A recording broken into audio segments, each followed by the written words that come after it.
5 minute ইলাস্ট্রেটরের আজকের পর্বে আমরা শিখব গ্রেডিয়েন্ট সম্পর্কে। চলুন ইলাস্ট্রেটরে চলে যাই। শুরুতেই আমরা জেনে নেই গ্রেডিয়েন্টটা কি। What is gradient? যদি এক কথায় বলতে যাই, গ্রেডিয়েন্ট ইজ কম্পিউটার গ্রাফিক্স। দুই বা ততোধিক রং শুরু হয়ে ক্রমশ মিশ্রিত হওয়াকেই গ্রেডিয়েন্ট বলে। আমি এখান থেকে একটি শেপ নিয়ে নিলাম। এই শেপটিকে গ্রেডিয়েন্ট করার জন্য প্রথমেই আমাকে প্যানেল বার থেকে গ্রেডিয়েন্টটা নিয়ে নিতে হবে। তো আমি এখানে গ্রেডিয়েন্টটা আলাদা করে নেই। এই গ্রেডিয়েন্টটা যেহেতু কালারের সাথে সম্পর্কিত, তো সেক্ষেত্রে আমি কালারটা এখানে নিয়ে নিব। পাশাপাশি আমি সোয়াচেচও নিয়ে নিব। প্রথমে আমি শেপটাকে সিলেক্ট করলাম। সিলেক্ট করার পর এখানে যে কালার প্যানেলটা আছে, তো কালার প্যানেল থেকে আমি কিন্তু এই কালারটা চেঞ্জ করে নিতে পারি। এই কালার প্যানেল থেকে আমি যে কোনো কালার বানিয়ে নিতে পারবো খুব সহজেই, অথবা আমি সোয়াচেস থেকে রেডি করা যে কালারগুলো আছে সেই কালারগুলোও কিন্তু আমি এখানে ব্যবহার করতে পারি।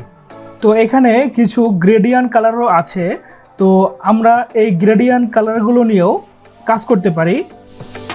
তো এটা আমি এখানে রাখি। তো আমি এখান থেকে আরেকটি শেপ নিয়ে নিলাম। তো এই শেপটি নেওয়ার পরে আপনি দেখতে পাচ্ছেন যে এখানে এই কালারটি চলে এসেছে, কারণ এর আগের কালারটি এখানে আমার কপি হয়ে গেছে।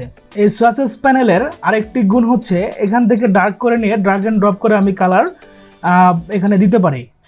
তো এই শেপটি সিলেক্ট করে আমি লিনিয়ার গ্রেডিয়েন্ট যেটা আছে, তো আমি এটাতে ক্লিক করে দিব। তো এই গ্রেডিয়েন্ট স্লাইডারে মাত্র 2টি স্লাইডার রয়েছে এখানে।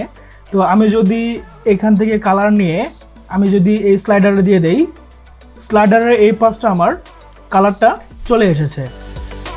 আবার যদি আমি রেড কালারটা এই পাশে দেই, দেওয়ার পরে আমার রেড কালারটা এই পাশে চলে এসেছে।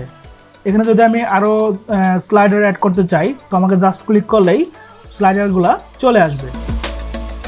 তো এখানে আমি আরও যদি কালার অ্যাড করতে চাই, তো সেই কালারগুলো আমি অ্যাড করতে পারবো এখান থেকে।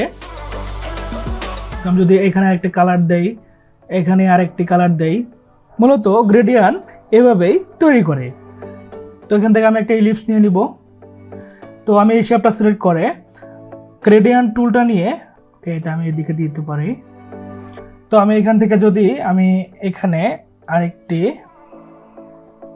সাপোজ আমি এই কালারটা নিয়ে নিলাম,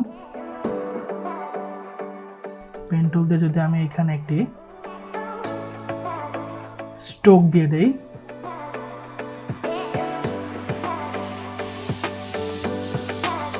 সুন্দর একটি গ্রাফিক্স আমি তৈরি করে ফেললাম।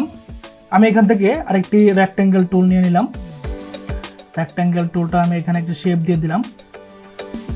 এখান থেকে আমি স্ট্রোকটা বাদ দিয়ে দিব। অবশ্যই গ্রেডিয়েন্ট করার সময় অবশ্যই আপনি স্ট্রোক রাখবেন না। তো শুধুমাত্র এই শেপের আমি এই 2টি কর্নার সিলেক্ট করব। এটা সিলেক্ট করব, শিফট চাপ দিয়ে আমি এই কর্নারটা সিলেক্ট করব। সিলেক্ট করে আমি এটা রাউন্ড করে দিলাম। পলিগন টুলটা নিয়ে নেব। এখানে আমি একটা ট্রায়াঙ্গেল নিয়ে নিলাম। ট্রায়াঙ্গেলটা নিয়ে আমি অনেক চাপা করে দিলাম, ছোট করে দিলাম। আমি এটা সাদা করে দেই। তো আমি দুটো সিলেক্ট করে শেপ বিল্ডার টুল দিয়ে অবশ্যই কিবোর্ডের অলটা ক্লিক করে আমি এটুকু কেটে দিলাম। কেটে দেওয়ার পর এখানে কিন্তু শুধু এটা দেখা যাচ্ছে। তো আমি এটাও গ্রেডিয়েন্ট করে দিব ঠিক সেমভাবে। এখানে লিনিয়ার গ্রেডিয়েন্ট যেটা আছে এটা আমি এখানে দিব। তো এটা আমি সিলেক্ট করে আমি গ্রেডিয়েন্ট টুল দিয়ে আমি ডার্ক টাইপেরটা একটু নিচে রাখবো আর ওইটা উপরের দিকে রাখবো। দেন আমি আরেকটা কপি করে নিব, এটা উপরের দিকে দিয়ে দিই। এটা রাইট বাটন ক্লিক করব, অ্যারেঞ্জ থেকে ব্রিং টু ফন্ট। আর এটার আমি গ্রেডিয়েন্টটা এই দিক থেকে করে দিলাম এবং এইখানে আর একটু লাইট দিয়ে দিব, লাইট কালারটা দিয়ে দিব এখানে।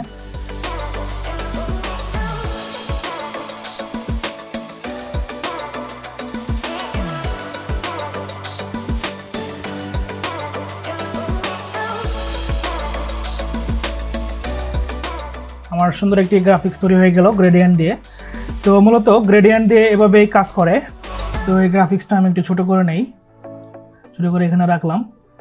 আমি দুইটা লিভ নিয়ে যদি আমি এইখানে রেখে দেই, টুলবার থেকে রোটেট টুলটা নিয়ে নিলাম। নেওয়ার পরে কিবোর্ডের অল্টা ক্লিক করে আমি এখানে ক্লিক করে দিলাম, 50 ডিগ্রি করে দিলাম। দেওয়ার পরে এটা আমি কপি দিয়ে দিলাম। দেওয়ার পর যদি আমি কন্ট্রোল ডি চাপি, এখানে পাতাগুলো 360 ডিগ্রি অ্যাঙ্গেলে চারপাশে ছড়িয়ে গেছে। এই সিম্পল জিনিসটা আমি রোটেট টুলের মাধ্যমে করে ফেললাম। আপনি যদি এই রোটেট টুল সম্পর্কে আরও জানতে চান তাহলে 5 মিনিট ইলাস্ট্রেটরের এই ভিডিওটি দেখুন।